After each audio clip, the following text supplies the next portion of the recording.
Hi ಸ್ನೇಹಿತರೆ, ಎಲ್ರಿಗೂ ನಮಸ್ಕಾರ. ಹೊಸ ವರ್ಷದ ಶುಭಾಶಯಗಳು. ಹಾಗೆ ಇವತ್ತು ಹೊಸ ವರ್ಷ ಇನ್ನೇನು 2ನೇ ದಿನಕ್ಕೆ ನಾವು ಕಾಲಿಟ್ಟಿದ್ದೀವಿ. ಸೊ ಹೊಸ ವರ್ಷ ಬಂದಿದ ತಕ್ಷಣ ಪ್ರತಿಯೊಬ್ಬರ ಮನೆಯಲ್ಲೂ ಕೂಡ ಹೊಸ ಕ್ಯಾಲೆಂಡರ್ನ ತಂದೆ ತರ್ತೀವಲ್ವಾ. ಸೊ ಈ ಒಂದು ಕ್ಯಾಲೆಂಡರ್ನ ಯಾವ ಒಂದು ದಿಕ್ಕಿನಲ್ಲಿ ಹಾಕೋದ್ರಿಂದ ನಮಗೆ ಒಂದು ಒಳ್ಳೆಯ ಪಾಸಿಟಿವ್ ಎನರ್ಜಿ ಬರುತ್ತೆ, ಹಾಗೆಯೇ ವಾಸ್ತು ಪ್ರಕಾರ ಯಾವ ದಿಕ್ಕಿಗೆ ಕ್ಯಾಲೆಂಡರ್ನ ಹಾಕಿದ್ರೆ ಮನೆಗೆ ತುಂಬ ಒಳ್ಳೆಯದು ಅನ್ನೋದನ್ನು ಈ ಒಂದು ವಿಡಿಯೋದಲ್ಲಿ ಸಂಪೂರ್ಣವಾಗಿ ತಿಳ್ಕೊಳ್ಳೋಣ. ವಿಡಿಯೋ ಇಷ್ಟ ಆದರೆ ಪ್ಲೀಸ್ ಲೈಕ್ ಮಾಡಿ, ಹಾಗೆ ಶೇರ್ ಮಾಡಿ. ನಿಮ್ಮ ಅನಿಸಿಕೆ ಅಭಿಪ್ರಾಯಗಳನ್ನು ತಪ್ಪದೆ ಕಾಮೆಂಟ್ ಮಾಡೋದನ್ನು ಮರಿಬೇಡಿ. ಇನ್ನೂ ಯಾರೆಲ್ಲ ಸಬ್ಸ್ಕ್ರೈಬ್ ಮಾಡಿಲ್ಲ, ಈಗಲೇ ನನ್ನ ಪಾಸಿಟಿವ್ ಪ್ರಪಂಚ ಯೂಟ್ಯೂಬ್ ಚಾನಲನ್ನು ಸಬ್ಸ್ಕ್ರೈಬ್ ಮಾಡ್ಕೊಳ್ಳಿ. ಬನ್ನಿ ಈಗ ಈ ಒಂದು ಕ್ಯಾಲೆಂಡರ್ನ ಯಾವ ಒಂದು ದಿಕ್ಕಿನಲ್ಲಿ ಹಾಕಬೇಕು ಅನ್ನೋದನ್ನು ತಿಳ್ಕೊಂಡು ಬರೋಣ. ನಾವು ಹೊಸ ವರ್ಷವನ್ನು ಪ್ರವೇಶಿಸಿದ್ದೇವೆ. ಎಲ್ಲರೂ ಕೂಡ ತಮ್ಮ ಮನೆಗಳಲ್ಲಿ ಹಳೆ ಕ್ಯಾಲೆಂಡರ್ನ ತೆಗೆದು ಹೊಸ ಕ್ಯಾಲೆಂಡರನ್ನು ಬದಲಾಯಿಸಿರ್ತಾರೆ. ಆದರೆ ಹೊಸ ವರ್ಷದ ಕ್ಯಾಲೆಂಡರನ್ನು ವಾಸ್ತು ಪ್ರಕಾರ ಸರಿಯಾದ ದಿಕ್ಕಿನಲ್ಲಿ ಇಡಬೇಕು.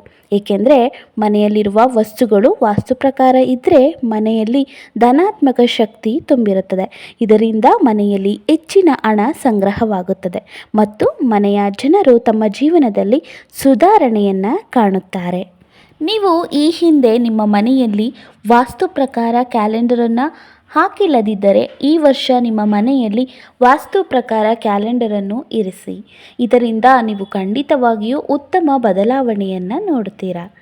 ಹಾಗಾದರೆ ಈ ವಾಸ್ತು ಪ್ರಕಾರ ಪಂಚಾಂಗವನ್ನು ಯಾವ ದಿಕ್ಕಿನಲ್ಲಿ ಇಡಬೇಕು, ಯಾವ ದಿಕ್ಕಿನಲ್ಲಿ ಇಡಬಾರ್ದು ಅನ್ನೋದನ್ನು ನೋಡೋಣ. ಹೊಸ ವರ್ಷದಂದು ಮನೆಯಲ್ಲಿ ಕ್ಯಾಲೆಂಡರನ್ನು ಇರಿಸಲು ಉತ್ತಮ ದಿಕ್ಕೆಂದರೆ ಅದು ಪಶ್ಚಿಮ. ಏಕೆಂದರೆ ಪಶ್ಚಿಮವು ಹರಿವಿನ ದಿಕ್ಕು ಎಂದು ನಂಬಲಾಗಿದೆ. ಕ್ಯಾಲೆಂಡರನ್ನು ಈ ದಿಕ್ಕಿನಲ್ಲಿ ಇರಿಸಿದಾಗ ಮನೆಯಲ್ಲಿ ಹಣದ ಹರಿವು ಹೆಚ್ಚಾಗುತ್ತದೆ. ಬಹುಶಃ ನೀವು ಪಶ್ಚಿಮ ದಿಕ್ಕಿನಲ್ಲಿ ಕ್ಯಾಲೆಂಡರನ್ನು ಸ್ಥಾಪಿಸಲು ಸಾಧ್ಯವಾಗದಿದ್ದರೆ ಉತ್ತರ ದಿಕ್ಕಿಗೂ ಹಾಕಬಹುದು. ಈ ದಿಕ್ಕು ಕುಬೇರನ ದಿಕ್ಕು. ಹಾಗಾಗಿ ಈ ದಿಕ್ಕಿನಲ್ಲಿ ಕ್ಯಾಲೆಂಡರ್ ಅಳವಡಿಸಿದರೆ ಮನೆಯಲ್ಲಿ ಹಣದ ಹರಿವು ಹೆಚ್ಚಾಗುತ್ತದೆ. ಆದ್ದರಿಂದ ನೀವು ಮನೆಯಲ್ಲಿ ಹೆಚ್ಚು ಹಣವನ್ನು ಪಡೆಯಲು ಬಯಸಿದರೆ ಕ್ಯಾಲೆಂಡರನ್ನು ಇರಿಸಬಹುದು. ಯಾವ ದಿಕ್ಕಿನಲ್ಲಿ ಇಡಬಾರದು? ವಾಸ್ತು ಪ್ರಕಾರ ಕ್ಯಾಲೆಂಡರನ್ನು ಯಾವುದೇ ಕಾರಣಕ್ಕೂ ದಕ್ಷಿಣ ಅಭಿಮುಖವಾಗಿ ಇಡಬಾರದು.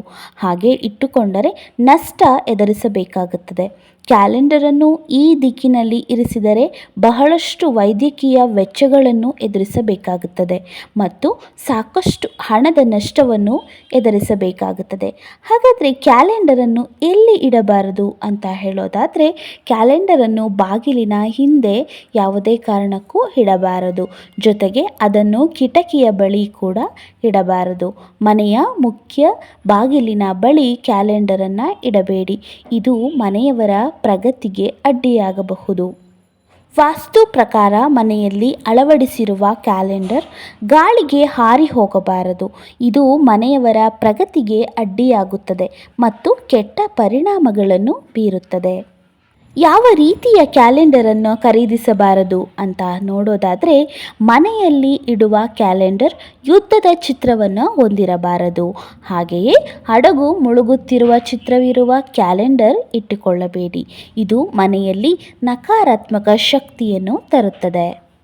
ಈ ವರ್ಷ ನೀವು ಅಂದುಕೊಂಡ ಕೆಲಸಗಳು ನೆರವೇರಬೇಕು, ನೀವು ಕಂಡ ಕನಸು ನನಸಾಗಬೇಕು ಅಂತಂದರೆ ಈ ಒಂದು ಕ್ಯಾಲೆಂಡರ್ ಏನಿದೆ, ಈ ಒಂದು ಕ್ಯಾಲೆಂಡರ್ನ ನೀವು ನಿರ್ದಿಷ್ಟವಾದ ದಿಕ್ಕಿನಲ್ಲಿ ನಿರ್ದಿಷ್ಟವಾದ ಸ್ಥಳದಲ್ಲಿ ಇಡೋದ್ರಿಂದ ನಿಮ್ಮ ಕನಸು ನನಸಾಗುತ್ತೆ. ಹಾಗೆಯೇ ಈ ವರ್ಷ ನೀವು ಏನೆಲ್ಲ ಅಂದ್ಕೊಂಡಿರ್ತೀರ ಆ ಒಂದು ಎಲ್ಲ ಕೆಲಸಗಳು ಕೂಡ ನಿಮ್ಮ ಒಂದು ಜೀವನದಲ್ಲಿ ನೆರವೇರಲಿ ಅಂತ ಹೇಳ್ತಾ ಈ ಒಂದು ವಿಡಿಯೋವನ್ನು ಮುಗಿಸ್ತಾ ಇದ್ದೀನಿ. ವಿಡಿಯೋ ಇಷ್ಟ ಆಗಿದೆ ಮತ್ತು ಹೆಲ್ಪ್ಫುಲ್ ಆಗಿದೆ ಅಂತ ಕೂಡ ಭಾವಿಸ್ತೀನಿ. ವಿಡಿಯೋ ಇಷ್ಟ ಆದರೆ ವಿಡಿಯೋವನ್ನು ಆದಷ್ಟು ಶೇರ್ ಮಾಡಿ ಸ್ನೇಹಿತರೆ.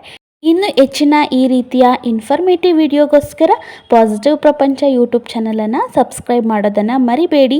ಹಾಗೆ ಪಕ್ಕದಲ್ಲಿ ಕಾಣುವಂಥ ಬೆಲೈಕನನ್ನು ಕ್ಲಿಕ್ ಮಾಡಿ. ಇನ್ನಷ್ಟು ಮಾಹಿತಿಯೊಂದಿಗೆ ಇನ್ನಷ್ಟು ವಿಡಿಯೋದೊಂದಿಗೆ ಮತ್ತೆ ಸಿಗ್ತೀನಿ. ನಮಸ್ಕಾರ.